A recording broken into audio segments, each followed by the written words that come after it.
also taught modern history for 20 years. I've been a marker of modern history for the HSC, and I've been Chief Examiner of Modern History for the New South Wales HSC. What I'd like to do here in this session is to explain the paper to you, and then go through the paper and I suppose give some tips on how to approach the paper, and with some examples showing you how that can be done. So very firstly, what I'd like to do is just point out the essential references. Whatever anybody says about the paper, you must always be going back to these essential references, which are on the New South Wales Board of Studies website. The syllabus, the past papers, the marking guidelines and notes from the Marking Centre.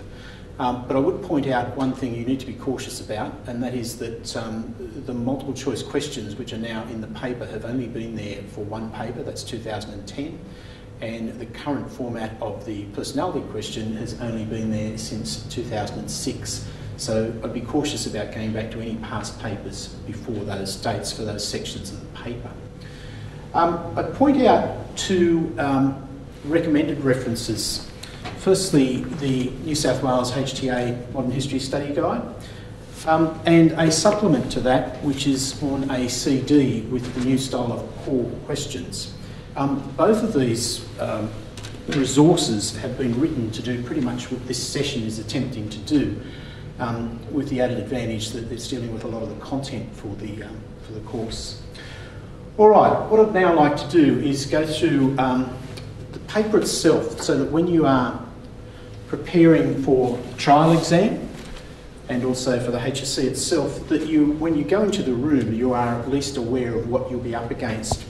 So if we're talking about the modern history paper for the HSC, and your trial may or may not resemble this, but your HSC will consist of a front section on World War I, the core section that everybody does, and it will contain ruled spaces for where you answer the questions, and the current paper will also contain spaces where you answer multiple choice questions. World War I also comes with a source sheet, which will be attached to the paper. You pull that off and you work with the World War I source sheet to answer those questions. The remaining part of the paper, which is sections 2 to 3, contain the questions, all the alternatives for the paper, and you'll go through and find the topics that you have done, and you'll answer those in an exam booklet. So if we just go through a description of the paper for a moment, World War I is compulsory. All students do World War I. There are no choices there. It's divided into two parts. Part A. Part A is short answer and multiple choice, and Part B is a more extended piece of writing worth 10 marks. So you would spend 45 minutes doing both of those sections, and my suggestion is that perhaps you may save some time there.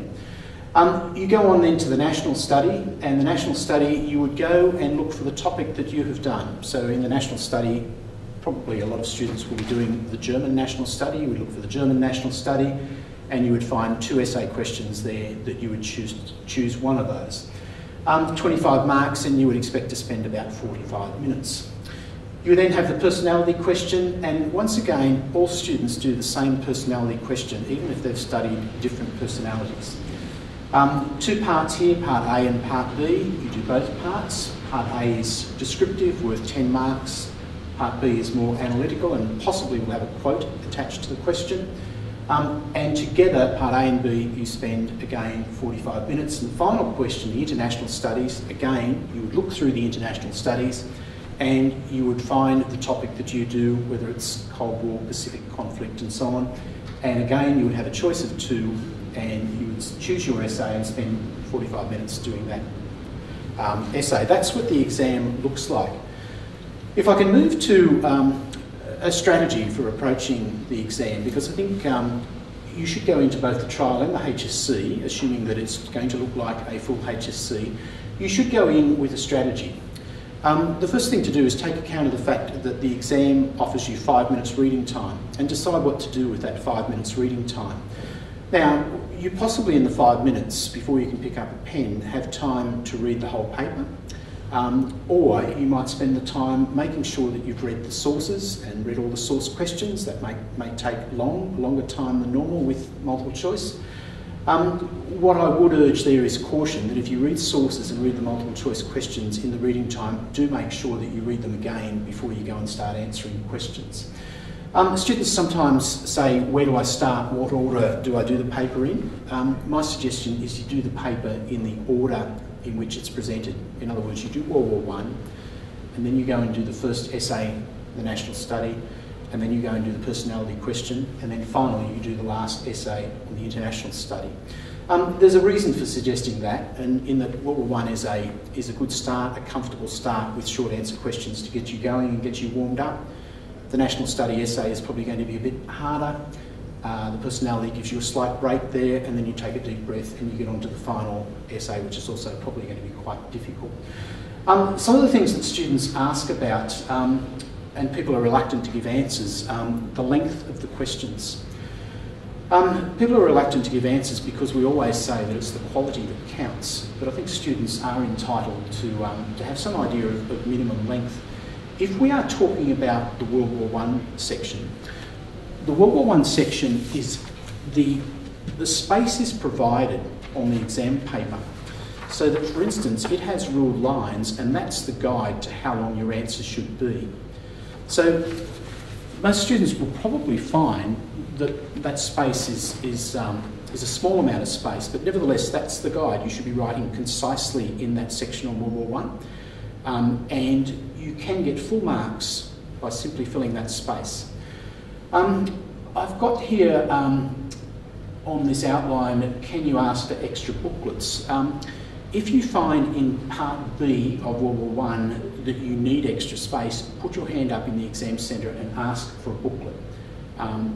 Once again, you don't need it. You can get full marks simply by filling the space that's provided on the exam paper. However, if you do want extra writing space, put your hand up for a booklet.